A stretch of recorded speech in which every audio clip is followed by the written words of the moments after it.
Hello and welcome to Valley View News. I'm Tony Santos. And I'm Jess Brumana.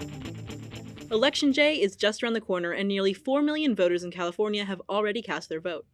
Los Angeles County has returned the most ballots in the state, about 680,000.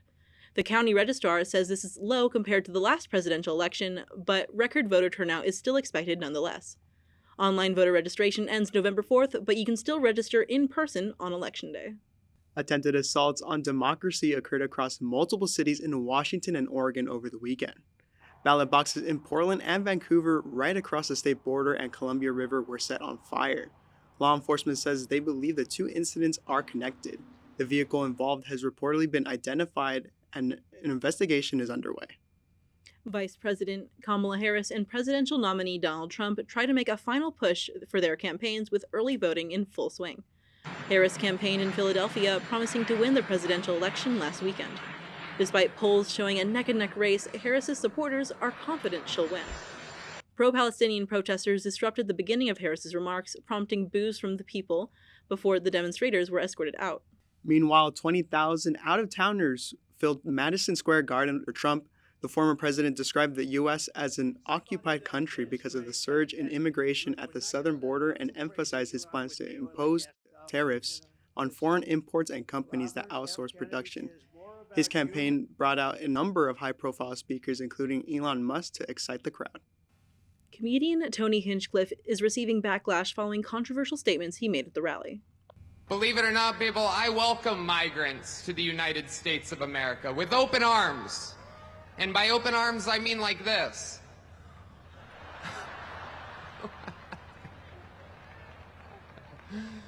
It's wild. And these Latinos, they love making babies, too. Just know that. Hinchcliffe made racist remarks towards Puerto Rico and disparaged Black Americans, Latinos, and Jewish people. Democrats and at least 2 Florida Republicans, including Senator Rick Scott, condemned Hinchcliffe's remarks. U.S. Representative Alexandria Ocasio-Cortez also called the situation upsetting. Israel has banned the United Nations Relief and Works Agency from operating in the country. The UNRWA is the primary UN agency providing aid to Palestinians. This comes after the U.S. and multiple European countries expressed concern over the humanitarian crisis in Gaza and the current lack of aid in the region. Israeli parliament is considering 2 additional bills, one that will classify the UNRWA as a terrorist organization, and another that will strip its personnel of privileges offered to United Nations employees.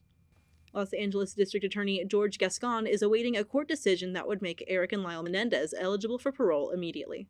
They have rehabilitated, they have shown the capacity to be integrated back into our community, and if they were under 26 years of age when they committed the crime, they qualify, given the number of years they've been in prison, for what is called youthful parole. New evidence revealed could result in a reduced sentence. The decision will come down to whether or not the court believes they have been rehabilitated. A parole board would then schedule a hearing. The case has been sent to Van Nuys Courthouse, and the next hearing is set for November 26. In state news, Governor Gavin Newsom has proposed expanding the California Film and Television Tax Credit Program. Newsom says this expansion will be a vital step in creating and keeping local jobs. This follows a steady decrease in production in California. And there's an old saying, if you want to do well in the future, you got to invest in the future.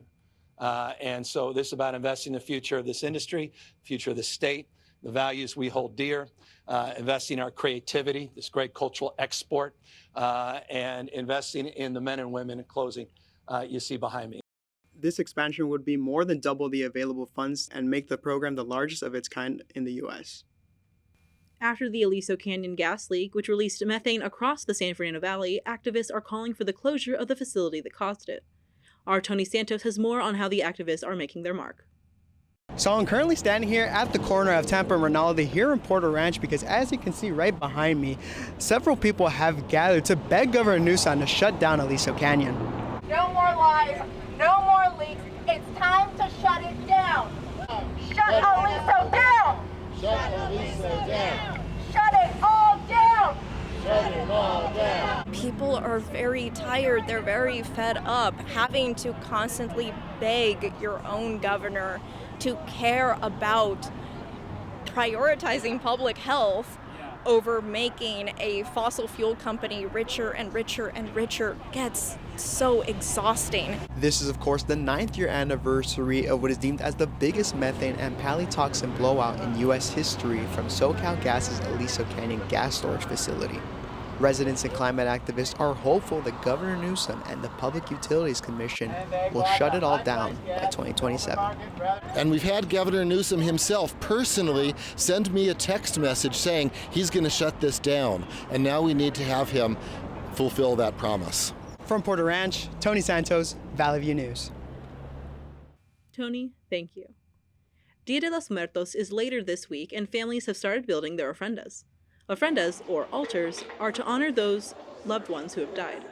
Ofrendas serve as a bridge between the world of the living and the world of the dead. Tables are filled with items such as candles, pictures, and food. Every ofrenda also includes the 4 elements: water, wind, earth, and fire. The holiday is filled with beautiful symbols, traditions, and imagery. Diwali, the Hindu festival of lights, is also celebrated this weekend. It's a 5-day celebration symbolizing the victory of light over darkness. There are many opportunities around the city to join the celebration.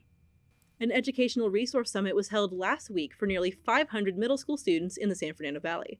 Our Eliza Portillo has more on how the summit seeks to help students in low-income areas access STEAM careers early.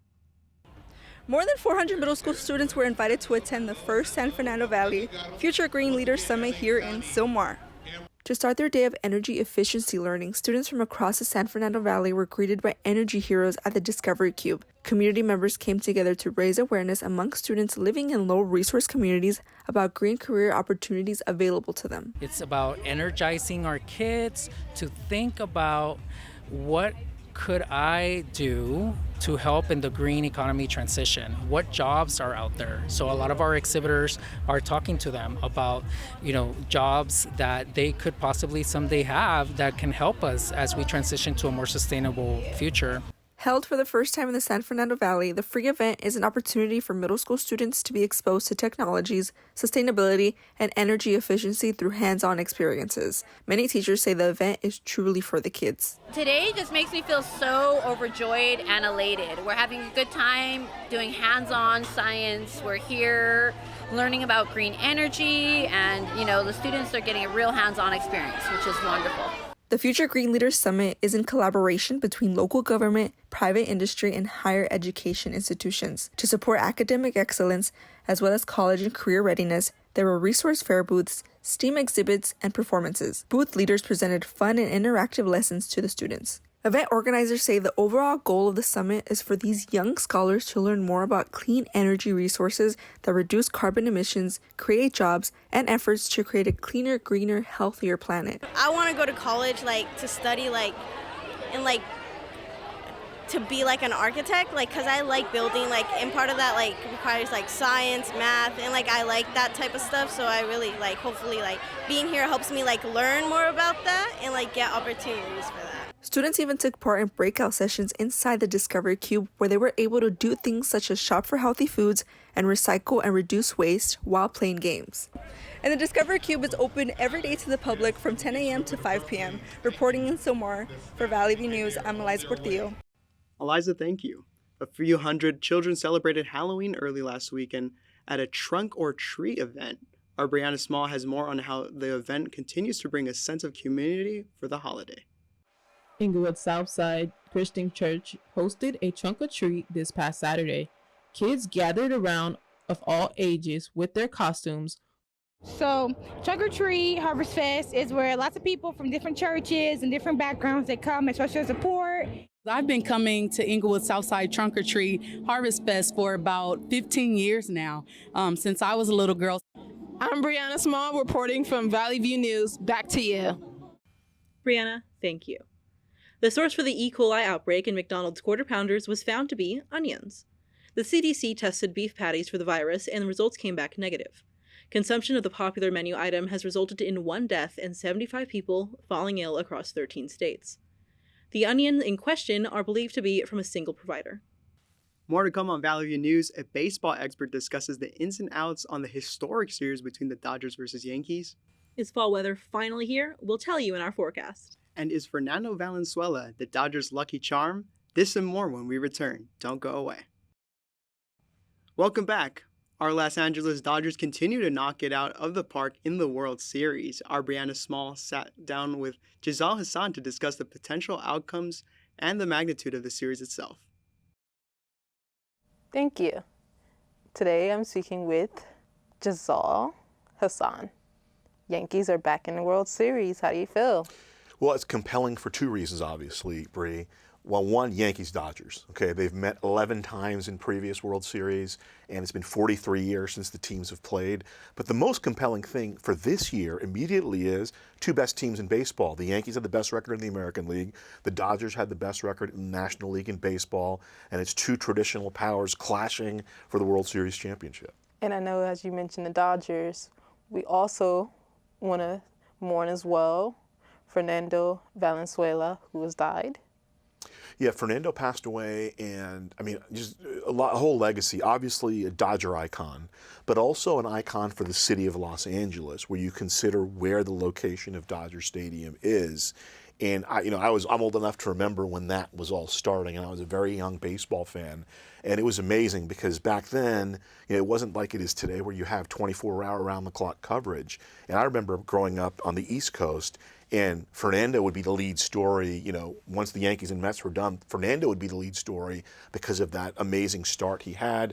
And then actually, I think either today or yesterday when we're taping is the anniversary of his World Series win in 1981. Now, the Dodgers won the World Series in 1981, 4-2 over the Yankees. But what's interesting is the Yankees won the first two games. Fernando won Game 3, and then the Dodgers went on to win that series. And it's a rematch matchup. Yeah, it's a great matchup of great players. The Dodgers, obviously, Mookie Betts, Shohei Ohtani, Freddie Freeman. The Yankees, Aaron Judge, Juan Soto, Garrett Cole. And so it's really interesting. The SoCal aspect of it is Game 1 on Friday will be Jack Flaherty, who was a Harvard Westlake High School, and then Garrett Cole went to Orange Lutheran. So it's a little Southern California connection. And then I'm sure it's been pointed out that both managers, Dave Roberts played college baseball at UCLA. I'm a college baseball guy.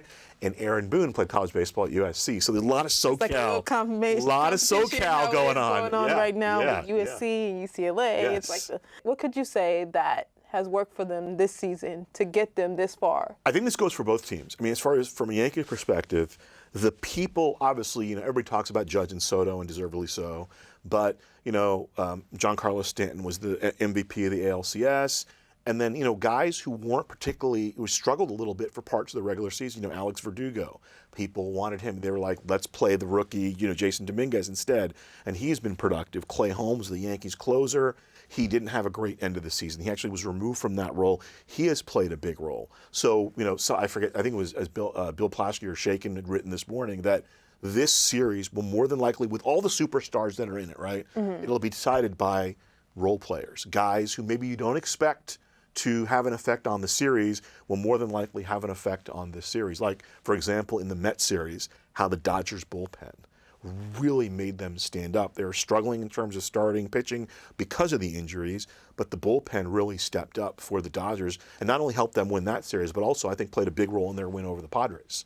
Being a Yankees fan, especially from being from the East Coast, how was it in New York with all those people being out there, Yankees fans and Yankees versus Dodgers? Like, how's the atmosphere? In a word, insane, because New York is a baseball town, okay, because they have two teams and they talk about baseball. No matter what the other teams are doing, they talk about baseball 12 months out of the year in New York, Maybe the only teams that maybe have when the Knicks are going well or the Rangers are going well, it can get to that level of fervor. But when the Mets and Yankees are good together like they were this year, when both teams make the playoffs, it's, really heated. I'm guessing it'd be the same way in LA if it was the Dodgers and the Angels, but we haven't seen the Angels kind of do that in a little while. And just the run the Dodgers have had, I think they've been in the playoffs every year since 2013. They've won the division every year except for 2021. They've already been to 3 World Series. They won the one in 2020.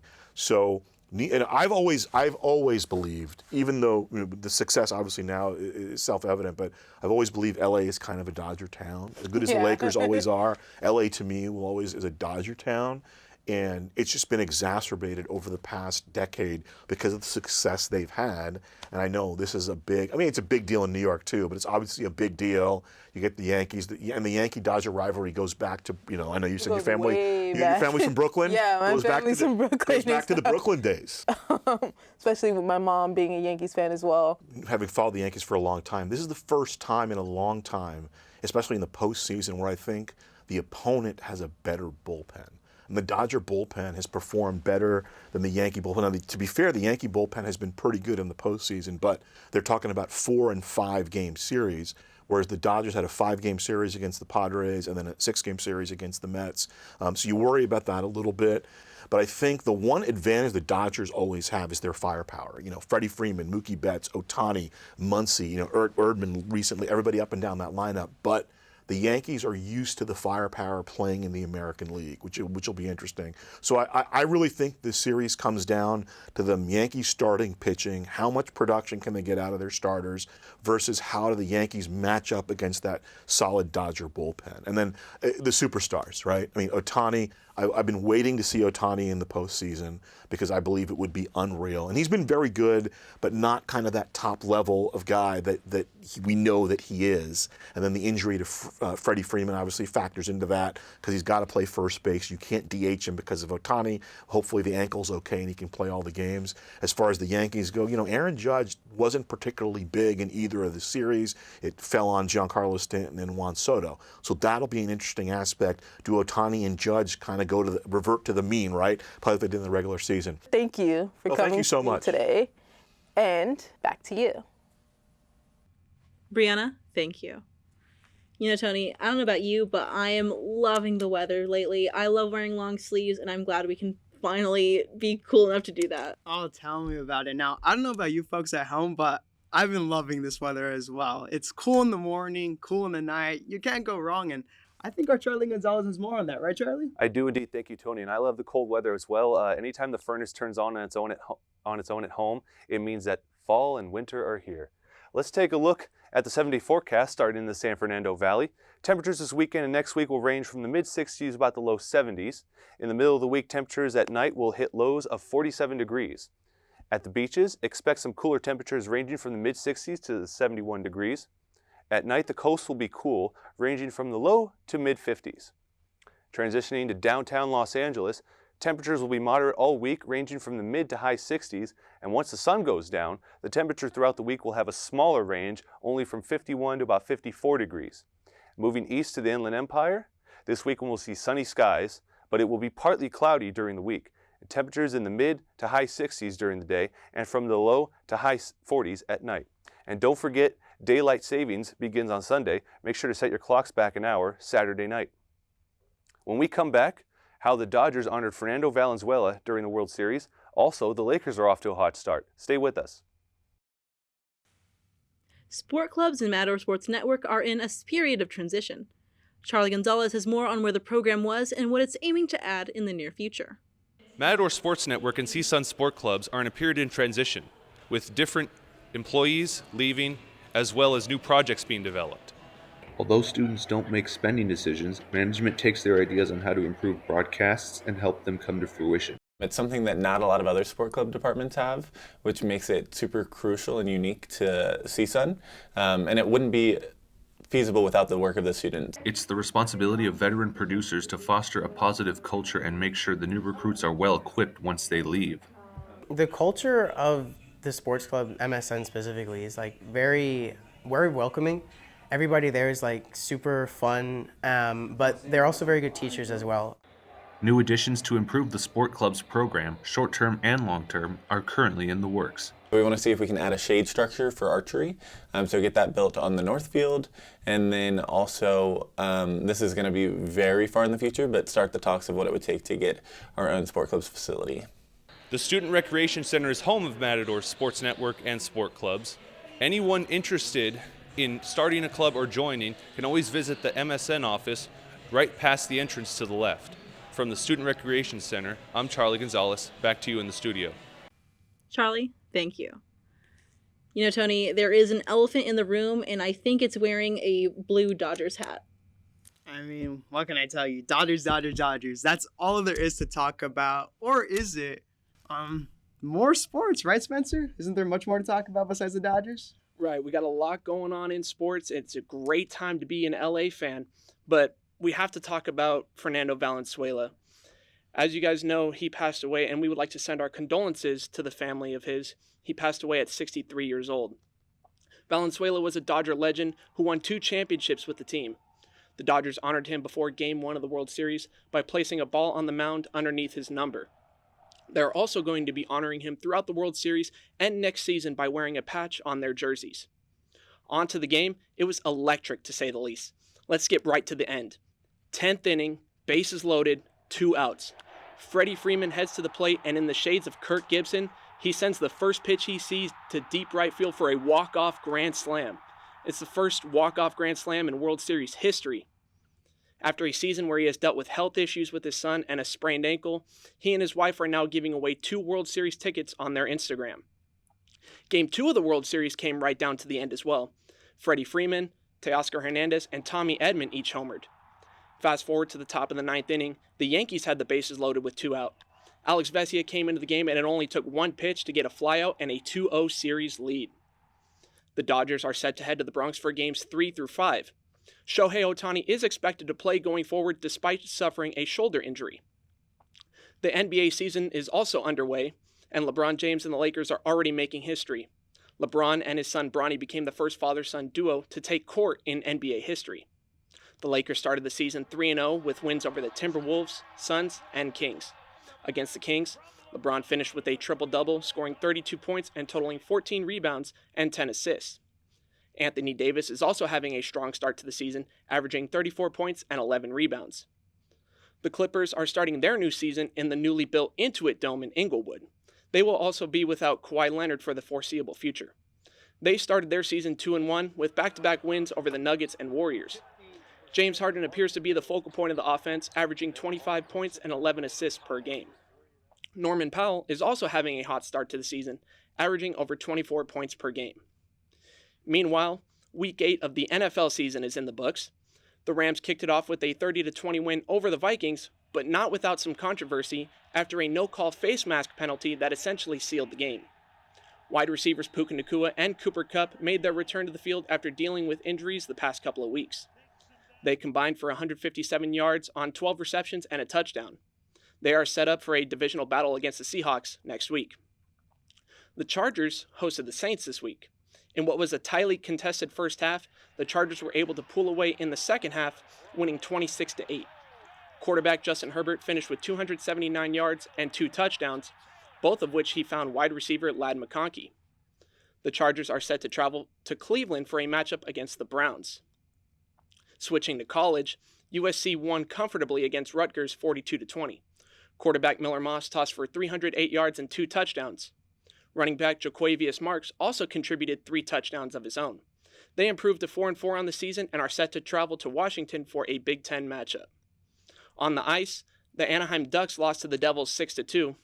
Devils right winger Stefan Noisen scored 2 goals, and goalie Jacob Markstrom totaled 24 saves. The Ducks ended up falling to 3-4-1 on the season. But luckily, that's not the only team in Southern California. The Kings improved to 4-4-1 with a 3-2 win over the Utah Hockey Club. Defenseman Joel Edmondson scored twice to essentially seal the win for LA. UFC 308 took place in Abu Dhabi, and it was headlined by a featherweight championship fight, with Ilia Topuria making his first title defense against former champion Max Holloway. Topuria became the first person to ever knock out Holloway, doing so with 1:34 to go in the 3rd round. The co-main was a middleweight fight between Khamzat Chimaev and Robert Whittaker. Chimaev made quick work of Whittaker by breaking his jaw and forcing a submission in the 1st round. Whittaker addressed his injury on Instagram, saying he will be back soon. But that's all I have for sports. Back to you, Jess and Tony. Yeah, thank you for that, Spencer. Dodgers versus Yankees. I think that's the game on everyone's lips, and I think I speak for everyone in the studio and at home. But anyways, a man in North Carolina won $1 million from a scratch-off lottery ticket that he purchased with a $20 bill he found in the parking lot. The winner, Jerry Hicks, says the convenience store didn't have the ticket he initially wanted, so he had to buy a different one instead. He has chosen to receive the money in a lump sum of $600,000. To celebrate his luck, he took his family to Golden Corral to eat as much as possible. He plans to use the money to retire and help out his kids. That's all for us at Valley View News. I'm Tony Santos. And I'm Jess Romana. For stories anytime of the day, see our YouTube channel at Valley View News and our Instagram page at Valley View News CSUN.